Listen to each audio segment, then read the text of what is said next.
els milloren, per exemple, el fricandó, és d'aquesta època, o la samfaina,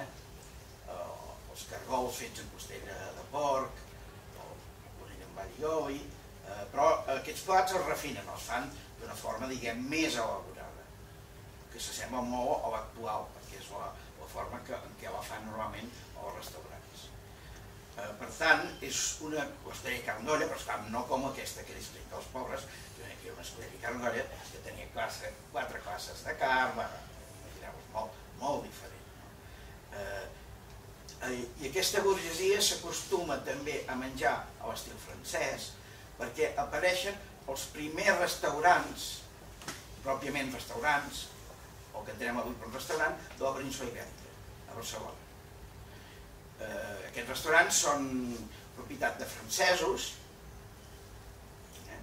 i els instal·len exactament amb el mateix luxe, o inclús més luxe que a París, amb porcellanes de Sèvres, amb els cambrers, amb aquell característic davantal blanc fins als peus, que encara a París ho veiem, que aquí és una llàstima que s'hagi perdut.